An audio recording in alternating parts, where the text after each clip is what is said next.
I remember that you mentioned on YouTube Live that you Yes. said you know the exact ways of Yes. basically the soft points that the buttons that you can push for them to question things and realize certain things. So Yes. I think we want So to know more about okay, so here's what has worked for me. Okay. First of all, you begin with a lot of listening and asking questions. Okay. You don't point out why they're wrong. Okay. You ask questions and you get them to talk about their beliefs a lot. And what you do is you look for things that you could agree on and then you highlight it, right? So you try to hunt for anything that they're saying about their world philosophy that you actually agree with, and then you mention that you agree with that, right? And then you do that for a very, very long time. You have to be very patient. You have to get them to bring their guards down. Okay. If you go on an attack mode, then they're going to get defensive and they're not going to take anything, any skepticism from your side as a friendly inquiry, but as an attack, right? And here, that's the first thing you do. The second thing you do is you let them correct you. Okay. So you try to find a way in the conversation for them to say something in respond that you acknowledge that they were right about and that they were right about and you were wrong about, right? So you give them a couple of points like that so that if at any point they they want to learn something from you or acknowledge a mistake from you, they don't see it as a defeat because you have already done that a couple of times, right? So because if before you do that, they would think that if they accept that they're wrong about something, that means that you have won and they have lost. But if a couple of times they correct you and then you accept that they were correct about something and you were wrong about something, so when it comes to their turn for them to admit that they're wrong about something, they will do that more willingly because they don't see it as them losing, because if that's them losing, then you have lost already a couple of times, right? So you make them feel like they're in an environment where they're not going to be judged about accepting a mistake because it seems like you have done it so many times, right? So those are the things you do, and then you also try to bring attention to the parts of their belief that you think it's a mistake by, instead of pointing it out that this is a mistake, instead of doing that, what you do is you keep asking what makes you think that. And for example, sometimes instead of somebody, you ask them if they give you a belief and you ask them how you know that's true, and they tell you, and that you don't say that, because if you say how do you think that's true, or how do you know that's true, they think it's too aggressive. You could say you have to demonstrate curiosity, you have to demonstrate interest, you have to demonstrate that you're interested in them as a person, and them expressing their belief is something that is interesting. You have to show that you're not looking for a way to defeat them, but this is genuine curiosity about their life philosophy. That's what you're doing, right? And then every time you want them to explain why they think their position is justified, you could use words like, "Hmm, oh, that's interesting." And then you ask them, what makes you think that? Because if you just say, how do you know that's true? They hear it as you claiming that they don't have enough justification for it. But if you, for example, say, oh, that's interesting, what makes you think that? They hear it as you being interested in the process that brings them to that point, right? And every time you think that the justification is not evidence, like, or it's not a good evidence, or it's not a good justification, right? Instead of saying, well, that's not a good reason, what you do is, oh, and you think that's a strong evidence for this claim? What makes it a strong evidence? So instead of saying this is not a strong evidence for that claim, you say like, oh, interesting. What do you think makes this a strong evidence? So it's a mix of Socratic method mixed with ways that you show good faith, ways of acknowledging that you're wrong about something, also with showing interest in them as a person. If people feel like you're finding them, even if you don't agree with them, you're finding their views fascinating, then they, and it helps, like it helps actually if you do become like you don't, this requires for you to be actually genuinely interested in people, okay? Because if you're trying to fool people and act, none of this will work out unless you, I don't, unless you're a really good actor or a psychopath. The only way this works is for you to actually find people and their beliefs interesting, even if you disagree with them. So these are the things I do, and it works. It works like magic. So the key thing is to actually become their friend, even if you find their ideas garbage. And that's the thing that most people don't know how to do. People cannot. If you find somebody's ideas really bad, you find them a person not worthy to befriend with, to befriend. But if you could separate that, if you could think like, yeah, your ideas are garbage, but I could still be your friend, if you could do that, then you could genuinely befriend. Because I think the best way to fight ideas, bad ideas, is to befriend the people who believe them. I genuinely believe that. And I think you can't do it if you're faking it. You genuinely actually have to befriend them. You can't like pretend to be their friend. But this is like, I could go into like examples and stuff if you guys wanted to. Oh, and also Nara, the reason why the crowd is small here is because today is VIP, and the point is to be smaller. Like the point of the VIP crowds is to have a much smaller crowd. Yeah. Yeah, I mean, I like it. Yep. But yeah, I think one factor, Armin, that you're leaving out of this is that you have an otherworldly patience that many of us don't possess. So I think that's an important element of the whole thing. Um, Jeff wanted to respond first. Look at my hair. All very good points. So you very much brought up, or it brought to mind, a couple of key professionals in the field, like negotiator, FBI negotiator Voss, and or CIA interrogators Philip Houston and Case Hughes. So one of the reasons, like going down what Armin said, some of the operational significance of it is, if you you let them describe why they do what they do, because that's the idea, is to identify the underlying psychological stressors that are the X factors that underwrite, in this case, well, the motivational bias defined in this case is subscription to Islam. Both like, okay, they've invested so much time in this, and all the rest of it. Armin went through this with his own life journey, which I'm not going to speak about because it would not be a, forgive me, I had that protein shake. It would be impolite of me to do so. As far as some of the things you talked about, reflecting and diminished, actually that's something that, so it's like non-adversarial, and Yako Williams kind of talks about this, right?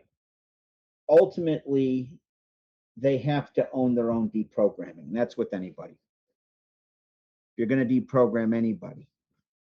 If you come right out the gate and attack somebody and it's something deeply held, they just, and you don't even identify that underlying psychological stressor, they're just going to dig their heels in. And it can be that's very exhausting. It's very time consuming. Sometimes the broader environment doesn't allow for that. Ideally, hopefully, it would be that it would allow for that in it all the time. So, yeah, I mean, all very good points. Well said, Arm. Thank you, Jeff. Yeah. Sketch next to respond. And then at the end of the responses, Armin, I'll give you a chance to kind of add to everything people are saying. All right, Sketch. This doesn't just work in Islam, as Jeffrey went over. You can also take this to people that have been captured by let's give it a Marxist ideologies, right? Let's say these are your neighbors, these are your people in your school, and who you have to live with. You get kind of sucked into this kind of lifestyle, and then you discover that it's not just the belief, it's that these are my friends, these are the people around me, these are my family, these are people I love. And you speak against them, you're not only speaking against me, you're speaking of the people who went through thick and thin with me. So we are a brotherhood. And if you go against this, you're going against my brotherhood. That's why it gets deeper. And that's why, you kind of like got to get in there just through asking, because that's going to like put you, you're putting yourself in the position as a student, and you're putting them in a position where they're investing their time in teaching you. So there's a sunk cost fallacy in just getting rid of you and getting away from you. There are other techniques, but they're more involved and they're more, I would say, deceitful. I used to work in sales, and not regular sales, the sales where you do contract stuff. And when you do contract stuff, you go into this stuff that's called neurolinguistic programming, where you use certain word patterns to get to the people in a state of the mind that makes them more receptive. And then you put anchors and triggers, words into getting them in a state where your influence becomes more acceptable. I read about it. I thought it was interesting, but I don't have the patience for it. People that want to get really deep into pulling out someone that's in too deep or about to do something crazy might want to look into that. But I don't really know anybody that's in that deep. But I just think it's interesting to also know that you're creating that sunk cost fallacy when you become a student, because they're going to see you as a student. Even if they don't do it consciously, they're going to do it. They have invested a lot of time in explaining a lot to this person, and this person isn't rejecting what I'm saying. They are taking it as lessons. So I'm going to keep this going and keep this conversation going. And then you kind of become, even though you don't share any of those beliefs, you become emotionally similar to those people in the tribe, I would say.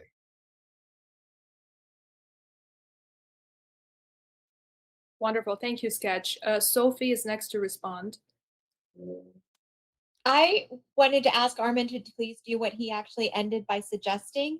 And I want to give like one couple caveat things with this. So I wanted to hear specific examples of things that they say to you and how you handle that.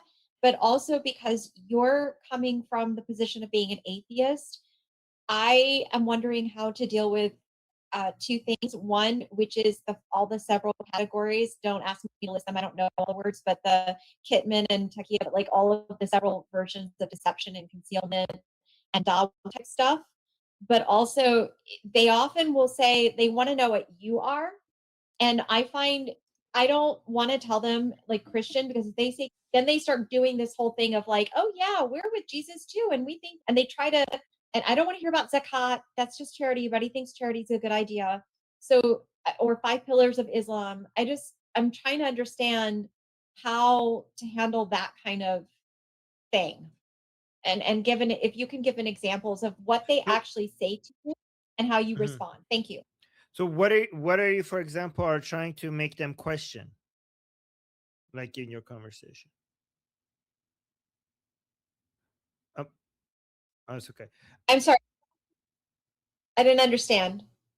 So, like, as a Christian, for example, if you're talking to a Muslim, like, what are you trying to make them question? Like, what are you trying to make them change their mind about, if anything? I'm not superhuman like you, and so this idea. I mean, I'm very aware. I mean, I could listen. I could like what you were saying, and I could find my blood pressure rising, and I'm a pretty calm person. But I realize at this point, especially with what's happening with Iran, I have like just such hostility and resentment, and like I'm so frustrated, and so much hatred about what's going on. And if I just meet somebody, like let's say in the United States, who maybe isn't even from the evil Iranian regime, in my experience with Muslims is that this 5 pillars of Islam, or them telling you like, yeah, like we're just like, we accept all that, but like we're like the new improved version of whatever. The way that they talk, I don't know how to get past like the weird deception stuff, because if I were to say to someone, because I'm genuinely interested, why are you Buddhist, or why are you an observant Jew? I get like really good, interesting, authentic, honest answers.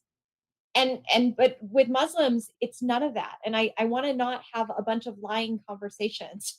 Like that's all. So with You Muslims, do. Everything that you do. with Muslims, it depends on whether you're talking to a dawa boy, a so-called scholar. Like I don't consider them to be scholars. I think it's an insult to the word scholar, right? The ulama, or let's say, one of the ulama or scholars, as they say, a dawa boy or an average Muslim. Okay, which is the vast majority of the Muslims are neither a dawa boy or one of the ulama. Okay, if you're talking to an average Muslim, they have no idea what taqiyya is. They have no idea. The average Muslim has probably first heard about the word taqiyya from an ex-Muslim. Okay, right? I know what the hell is this taqiyya thing, and they went and looked it up. Okay, so if you're talking, maybe like if you're talking to Dawa boys, maybe they're doing taqiyya, okay, but not your average Muslim has no idea what the hell you're talking about, right? They're like, "What is that? Is that like a bug or a flower or whatever?" And the average Muslim has no idea about vast majority of Islamic teachings. In fact, if you're debating an average Muslim, they probably are going to learn about Islam through that debate with you more than they have ever learned about Islam their entire life. And so, as I'll tell you some examples regarding my conversations with Muslims, is one thing I like. I like to talk about the proof, like why they believe in God a lot. But let's talk about the Quran, for example. One thing that is really easy to talk about and get them a little bit encourage them to become skeptical is that how you know that the Quran is from God, right? And keep and like, okay, like the claim is Quran is from God. How do we know that? I'm genuinely, and here's one thing I know that gets their guards down. All right. I tell them that I genuinely would love to be a Muslim if the Quran is genuinely from God. I will tell them, like, I want you to believe me that if you could show me, like, I'm open minded. I'm because I said, like, hey, like, I don't believe I have absolute knowledge. This is what I say to a Muslim to bring their guards down, right? I'm I have flaws. I don't have ultimate logic and ultimate knowledge. I don't know what I'm not 100% sure about anything. So there's a chance that you're right and I'm wrong. And if you're right, I'll give them that. I'm like, there is a chance that me as an atheist is incorrect and you as a Muslim have figured it out and I haven't. And I want to make sure and I want to keep an open mind. And if you're right, I want to know that you're right. So please help me figure out why. How could I tell that the Quran actually comes from God? I mean, I'm going to give them something. I'm going to let's assume that there is a God. Let's assume that there's a God. Let's assume that the God is Allah. How do you know that the Quran came from Allah? Like, how do you know this, right? And obviously, if they say, I don't know, it's in the Quran, I'm going to be like, okay, but that, like, I have to show them how that circular reasoning with that. I'm not going to go into the, because if I just call that the logical fallacy, that doesn't help, right? I give them examples where, like, wouldn't that mean like any book that claims that they're from the God, then wouldn't that book we should also believe that that's from the God? But I will say it in a more polite way. And then if they say, well, Muhammad was always honest, I'm like, okay, yes. He's known that he was known back then that he's honest. He would never lie. Like he was famous for that, right? So there's so many. Again, I'm not gonna go into because I'm not gonna say it as this directly. I will walk the conversation towards getting us there. But the issues there, like, okay, Muhammad could have been an honest person that was delusional. Like he could have been very honest, and all of a sudden, I don't know, he just saw things, right? Or that, how do we know that just because we have people claiming that somebody was honest, does that mean that he was honest? Could he have mistaken this? And could he, like, let's say he did get this from on higher power. How do you define God? How do you know a higher power is necessarily God? How do you know it wasn't jinns? How do you know it wasn't demons? How do you know it wasn't a sorcerer? Right? Like how, like, we just go through so many different other, like, tell me, like, I'm genuinely want to know, like, how do you know if you believe in sorcery, how do you know it wasn't a powerful sorcerer? Like you say, like, the Quran is from God because no human could ever write a Quran. Like, it's so miraculous, and there's so many miracles in it, so many, like, there's these numericals and these things that it means that it could have never been written by a human. I mean, like, okay, let's accept that. Let's accept that no human could write a God and no human could write the Quran. How do you know it's from God? How do you know it's not from this powerful jinn or this powerful other entity that is not God? How do you know it's not from the devil? Right? Like, okay, walk me through this. The Quran is so miraculous that it couldn't have been written by a human. Okay, tell me how you know the devil didn't write it. Walk me through it. Walk me through the logic of the devil. How do you exclude that possibility? And it's interesting because most of the time I noticed that they actually never considered any of these other options, right? And by the way, I wouldn't ask it the way I'm asking you right now, because I'm like, okay, that's very interesting. Tell me how you managed to figure out that the devil didn't write the Quran, because the way I'm asking it assumes that they already have figured that out. Okay, like, or they already, I'm giving them the credit of knowing the answer, right? And I'm just trying to discover it. But then all of a sudden they discover that they don't have an answer to this, right? And because I've already admitted some of my mistakes, some profound things that they said before that I found interesting, that I agree with, when I get to these points, sometimes, many times, actually, I have had so much success with this method. Many times I get them for the first time admitting to a non-Muslim, I've never considered that. These are the moments that they don't tell me like, oh, okay, you're right, I'm wrong. But these are the moments that were like, that's interesting. Nobody has ever asked that. I've never considered that. Okay. And those are the first cracks.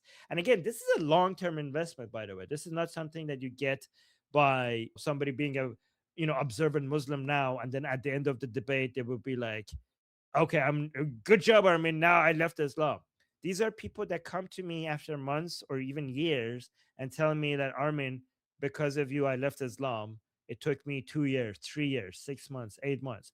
But I know that this works because I have had so many people telling me that these discussions, especially on my Persian channel, these discussions eventually leading them to leaving Islam. Yeah. I've watched your Persian channel for years, and I really wish we could translate them to English so that all the English-speaking people can also see, especially with the Akhunds. Yeah. Oh yeah, I'm watching those. Yes, Jeffrey, I was born and raised there. I do speak Persian. But yeah, like I'm watching those and I cannot, I'm like, I don't have this patience. No. Johan wants to respond to this. Yeah, I just wanted to say what's so great with that, what you just said, is that it works on all religions.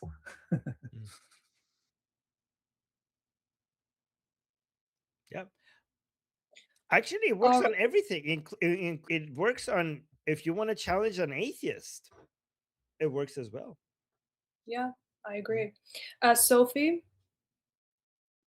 I don't want to take up too much time. I just wanted to ask a clarifying question or explain. I'm just going to give you the specific because I think it'll be easier this way. So I didn't know anything about Islam. I wasn't around any Muslims at all.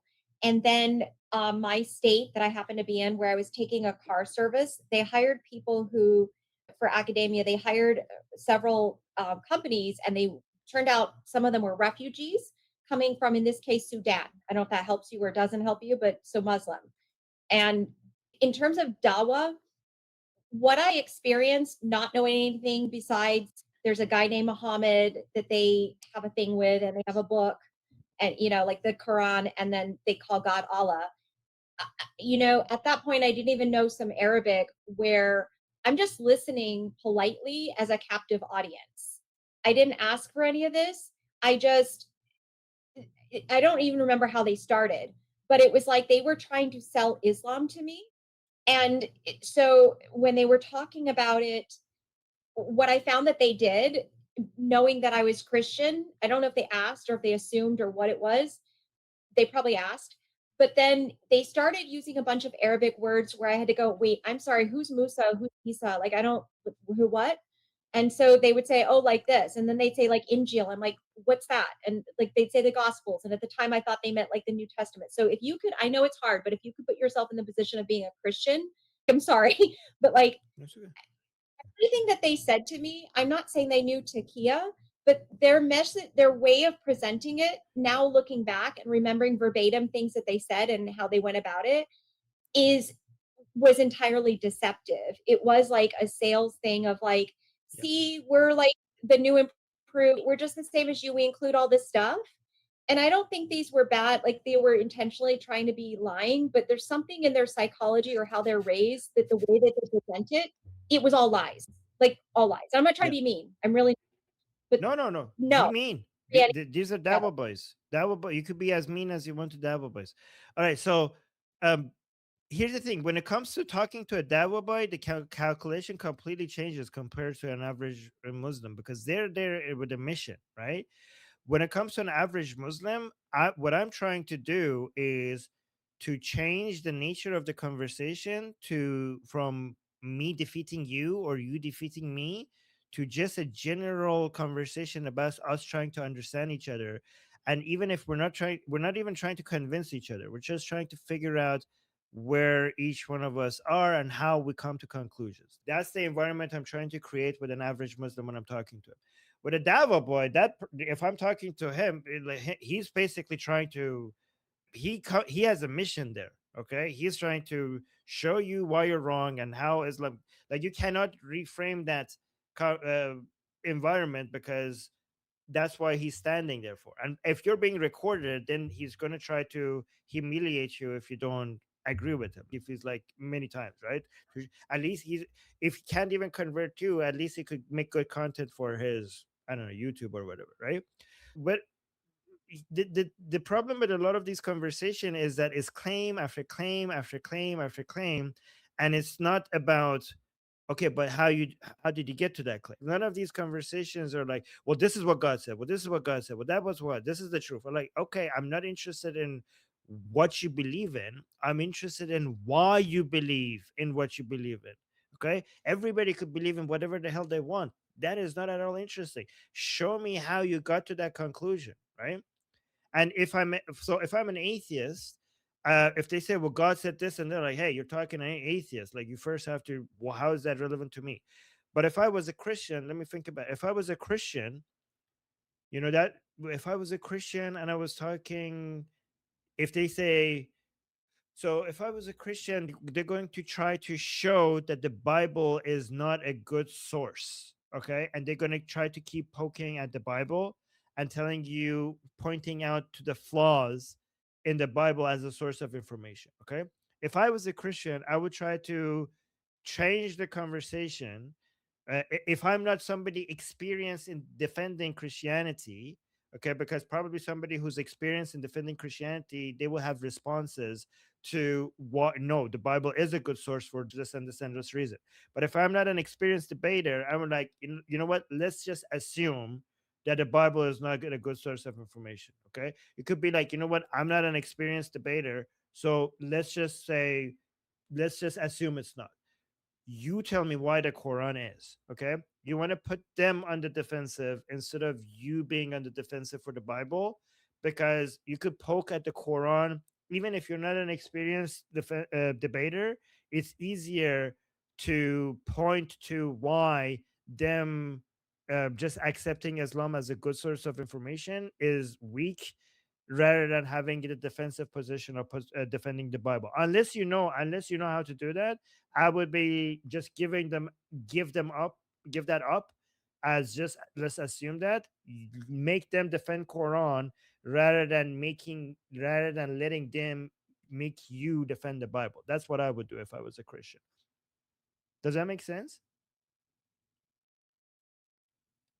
Yes. Yeah, I just it's more that they're not them talking about the Bible, but sorry, just that they're trying to say, oh, well, we accept the stuff that Jews do, we accept the stuff that Christians do because Abraham and Jesus, and I'm like, and I've now learned that that's like not at all true. So it's just frustrating that I was. I would be like, I would in a polite way, maybe I would try to show them, like, I don't care what you think about Jesus and Abraham. I care about how do you know what you know is true. Like, oh, we love Jesus. Okay, okay. Oh, we love Abraham. We love Moses. Okay, like I don't care. I don't care what you claim to believe. I want to know what's the source. Like, how do you know? How do you know the things that you claim is true is true? Stop giving me a list of your beliefs. That is not interesting to me. I want to know the process that you go through to figure out whether the beliefs that you have are actually true. Show me the process. Show me your homework, right? Don't give me the answer. Show me how the process in which, it's like a math teacher, right? If you just put like 20 in an answer to, like, they were like, what the hell? What is this? How did you get there? You have to show me the work. Okay. Yes, and I was just saying in the chat that this sounds like a lot like a average Easter dinner conversation in our household. But mostly me triggering all my family. Jim wanted to respond as well. Yeah, this is an interesting topic because I really wish more people in the United States and West overall would understand what religion is really about, kind of cutting to the core of it. It's very difficult to get there politely. That's why I struggle with this even with friends. But to me, religion at the end of the day, it's not about the theology. It's not about the afterlife. It's not necessarily even about God. I mean, it is. But if you really want to understand the core of any religion, you got to remember not all secular prophets are bad, number one, and not all religious prophets are good, number two. So if to me, religion at the end of the day is all centered on the man who founded it. So in Islam, it's Muhammad ibn Abdullah. It's the life teachings and the moral example of his life as lived. So when people actually look at Muhammad's life from birth to death objectively, they can't from the Muslim sources themselves, you can't conclude anything other than to Western standards, he is not a moral man. He is an evil man. I mean, this goes for examples like, man, there was a crazy Hindu guru back in the 80s in Oregon, Osho. You look into his poisonings and all this assassination and all this cult behavior he was doing in the state of Oregon, clearly an evil man. Same thing with Jim Jones's twisted version of Christianity in the Jonestown Massacre. And I think, Jeffrey, if you and I remember that right, I think he even left, strangely enough, his last will and testament that all of his life savings would go to the Soviet Union, if I remember right. Total batshit crazy man. But as I'm saying, overall, the proof is in the pudding of how the man lived and what he taught. That, to me, at the end of the day, is the be all and end all of any religion. Thank you, Jim. Sketch wanted to say a couple of words. Go ahead. I wanted to talk specifically about debating Dawas. Now, you can see on David Wood's channel, Apostate Prophets channel, God Logic's channel, Inspiring Philosophy's channel, it is dangerous to debate a Dawa because when they do this, they tend to be filming. If you are at all successful, they will try to find out where you work, find out where you live, have people call your work and get you fired. Debating a Dawa is not at all, not even close to debating a regular Muslim. I would advise against it. I would not even talk to Dawas. Dawas tend to record themselves. If you're just finding someone on a corner trying to like corner you into getting into their religion, I would just step away, say you're busy, I have somewhere to go, I have something to do, I have an appointment. I would just get away because it's very, very different. And all these people I'm talking about, they have had this problem with them. You can't honestly debate them because they're going to take it to a personal level and they're going to try to like cancel you. So I just wouldn't even engage. A regular Muslim, a regular Christian knows more about the Bible than a regular Muslim knows about the Quran. You can have that talk with them. It's not going to be the same as a dawah. And maybe Armin can back me up a little because he probably knows about it more than me. No, you're completely right. Especially if you're a woman. Don't debate Dabo boys at all. For sure. For So your you're own saying I safety. shouldn't challenge Daniel Hariraju? No. Oh my God. Yeah, no, don't please do it. I mean, unless you have really good security and I would never, no, honestly. yeah. Like I said, I don't have that patience. Armin, you wanted to respond next. You're next. Yeah, so a couple of things that I forgot to mention, and because people were talking, reminded me. First of all, being successful when it comes to talking to an average Muslim and trying to get them to become skeptical about their beliefs is completely different from having a show and debating a Muslim. Okay. When you're having a show and you're debating a Muslim, you're trying to do something else. You're trying to show to your audience that this man or this woman is wrong, right? And you know that the person that you're talking to and your patience should be a lot less, because your audience is not going to be watching your conversation. It's not like you're going to have 6 months or 2 years with this person for your audience continuing to follow your conversations and see where this goes after 2 years. Okay, you have a 2-hour debate, and you're trying to your target is not the person you're debating. Your target is the audience, and to your audience you're trying to show that this person's views are, retarded, and your main goal is not to change the opinion of the person you're talking to. You're just trying to put a video out there that convinces some of the audience who might be on the fence that, okay, yeah, these are garbage beliefs, right? So that's a completely different goal that you have there. And this is why many debates on YouTube against Muslims, they're really good debates, and the person who's debating the Muslim are really doing a good job for a YouTube channel. But that's not the same tactic that you would use if you're basically talking to an average Muslim and investing the patience and time to try to convince them out of Islam. Those great debaters that you're mentioning, they're doing a really good job for creating the content that needs to be on YouTube or on debate shows. That's not the same method that you should be using when you're talking to somebody if you really want to invest in them to change their mind. And also, to what Jim said, it's actually very correct. I enjoy philosophical discussions, so sometimes I take it too much towards, how do you know there's a God? How do you know if Quran is from God?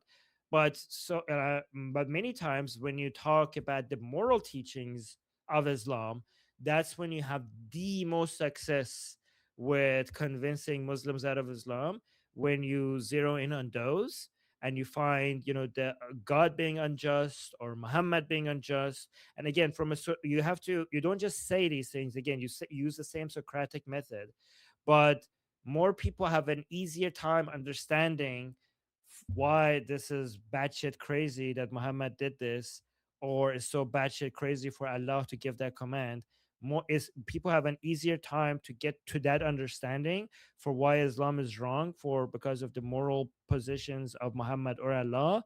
You get there faster than philosophical arguments over the existence of God, or whether like proof that Muhammad was a prophet or that Quran was from Allah. I just enjoy those conversations more, but every time I go to moral discussions, I see better results, because it's easier for people to. Because here's the thing: intelligence might not be that common, but kindness is. Okay, people understand. People get to. People can understand why when something is unfair faster than why something is philosophically unreasonable, right? And I appreciate people's kindness more than their intelligence anyway. So I should lean into that, given that that has produced better results. Thank you, Armin. Jeff, quickly, just a few words because we have to move on to the next topic. I was just going to ask if you could just briefly explain what a Dawa boy is. I mean, I've heard of Dawa bros, like douchebags on the street corner. I don't know what a Dawa boy is. Oh, it's just a more insulting way of talking with that. It's just like, I don't know, it's the same thing. That's the same thing. Devil boy. I mean, I've never seen a devil girl, so we call them devil boys. It's the same thing. I don't know. Yeah, but now that you asked that, let me tell you that there's an internal war between the ulama and Dawa boys. Okay, the ulama, the religious scholars. Okay, so the religious scholars always sometimes come out and say that these Dawa boys don't have any clue what they're talking about. They haven't had the training. They did not nuance about Islam. Their knowledge is very limited. And them channels like Muhammad Hijab and Ali Dawa or Smile to Jannah, they're actually in embarrassing Islam, because they're not a religious scholar and they should leave Islamic teaching to religious scholars, right? But then the Dabo boys come out and say, maybe you should stay in your lane, but they say it not in that way, but they suggest it because they don't want to be insulting to religious scholars because that would be taboo. But their hidden message is that you should just go study Islam and leave the marketing to us because you don't know how YouTube works, you don't know how social media works, you don't know how to make Islam sound cool. That's our area of expertise and you don't understand that, so stay in your lane.